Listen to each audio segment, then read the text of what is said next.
रात गवाई सोए करियो, दिवस गवाया खाए।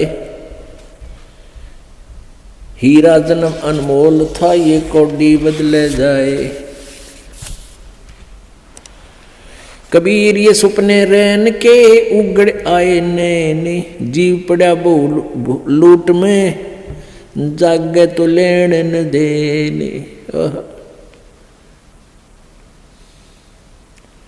परमात्मा कहते हैं कबीर ये सुपने रैन के, ये रात जैसा सुपना है आपको। आज आपके पास कार है, कोठी है, ना है तो लो छोटा मोटा कोई व्यवसाय है, कोई धंधा है, बेटा बेटी है। जैसे हम सपने में देखते हैं ना, कई बार तो या ऐसा सपना देखते हैं कि तो कार में घूम रहे हैं, ठाठ कर रहे हैं, खूब मौज मार रहे हैं, और उठे तो फिर साइकिल भी कोई ना घर पे। जब आंख खुल जाती है तो देखा साइकिल भी कोई नहीं आसपास, कार के सपने आ रहे थे। तो ऐसे ही हमारे ये स्वप्न है, ये जो कुछ भी आप देख रहे हो सपना समझो। और कल ये नैन उगड़ गए, कल ये आंख खुल गई, यानी मृत्यु होगी, तो जागे तो लेन न देने। अब वहां धर्मराज के दरबार में विचार आवे इसको जाकर के, अरे बेटा था, बेटी थी, कहाँ थी? तेरे की कुछ भी ना था, उन्हें धक्के खा रहा था, मतलब सपना था। तो ऐसा सपना सा बनेगा आपके साथ ही, जो आज जिसके ऊपर इस सपने में अपना जीवन बर्बाद करे, और सपने में ही आप भक्ति करोगे तो आपको लाभ होगा। इसमें ही आपको ज्ञान हो कि इससे बचाव करें, इस तो सपने में ही सुख होगा आपको। अब जैसे सभी ऋषि संत कहते हैं कि कर्म का भोग तो भोगना ही पड़ेगा,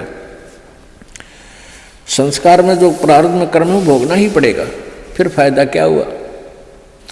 फिर भक्ति का यूज क्या? जैसे आप सपने में दुखी हो रहे हो, आपके पीछे कोई पागल कुत्ता भाग रहा है और आप खूब स्पीड खींच रहे हो, दुखी हो रहे हो, तो कोई आके उस कुत्ते के लठ मारे, रोक के उसने लठाड़ा आ जाए, उसने एक तरफ भगा दे, तो उस सपने में सुख होया, उसने चैन सांस लिया, सुख का को हो, बच गया भाई।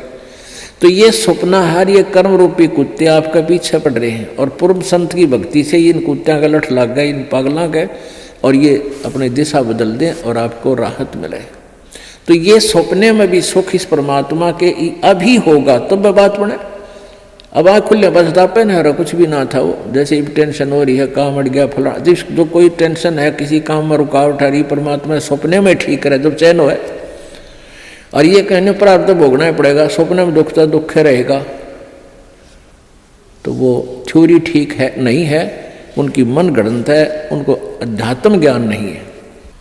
आजकल के 5 दिन ये जंगल होगा बासे, ऊपर ऊपर हल फेरा ये ढोर चरेंगे घासे।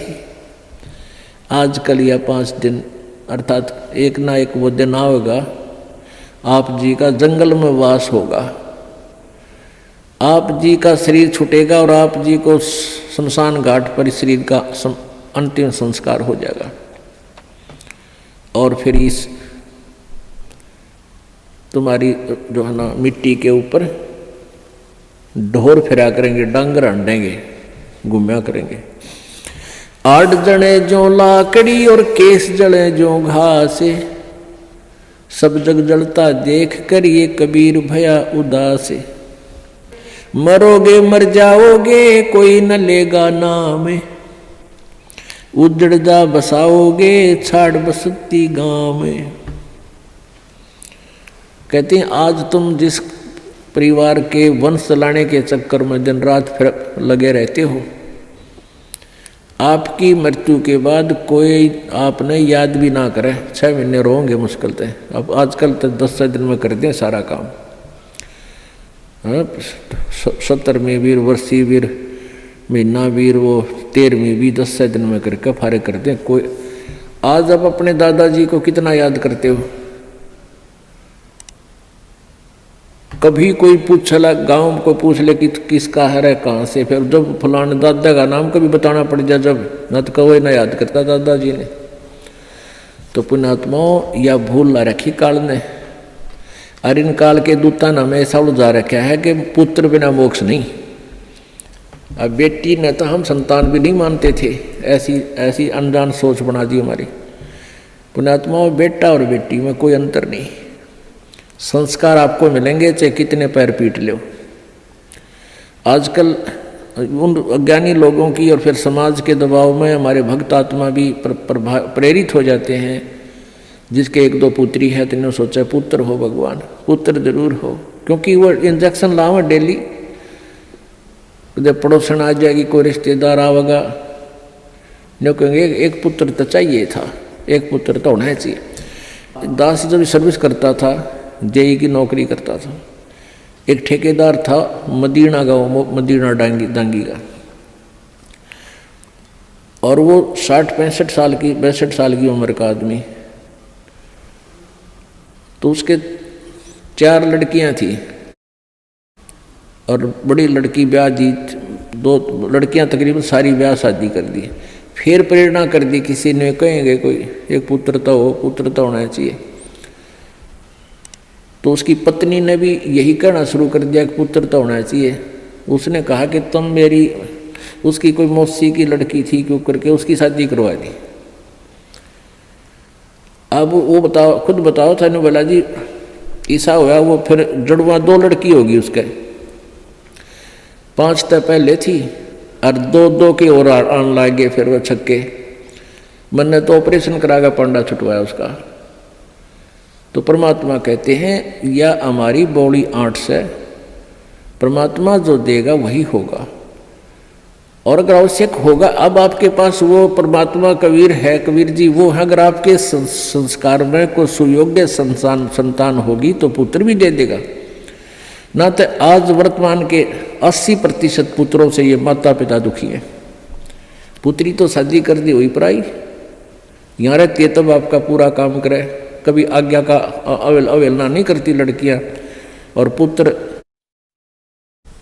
छोटा ऐसा लग जा रहा, खोए अलान ना करूं क्यों, और बेटी कभी नहीं बेचारी मना करती। तो हमने इन अज्ञानी अनजान ऋषि संतों के अज्ञान के कारण हम इतना भेद बना बैठे थे एक आत्मा में, आत्मा वही बेटी और बेटे की।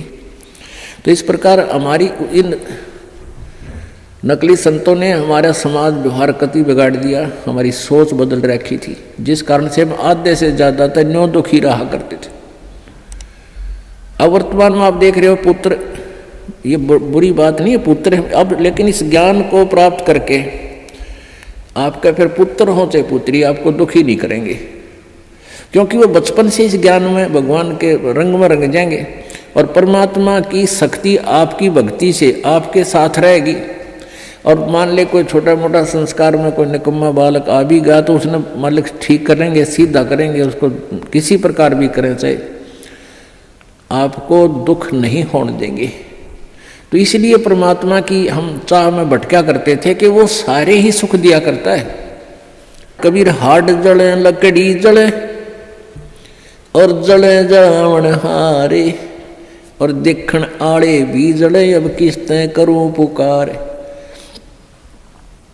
अब परमात्मा कबीर जी कहते हैं कि जो किसी की मृत्यु होगी वो तो जले, और जो उसको जलाने जाएंगे एक दिन वह भी जलेंगे, और जो देख रहे हैं खड़े होकर के फलाना मर गया देखो उसकी चिता जले है, और वह भी जलेंगे एक दिन, उनको भी वहीं जाना है। पर ये वो बुद्धि इतनी काम ना करती, इतना दबाव है हमारे ऊपर, प्रेशर है, नशा है, हमने डर ना लगता कि हम भी वहीं जाना है, हमने भी एक दिन वहीं जाना है। वो दिन याद कौन रखते हम, और वो अब याद रहेगा।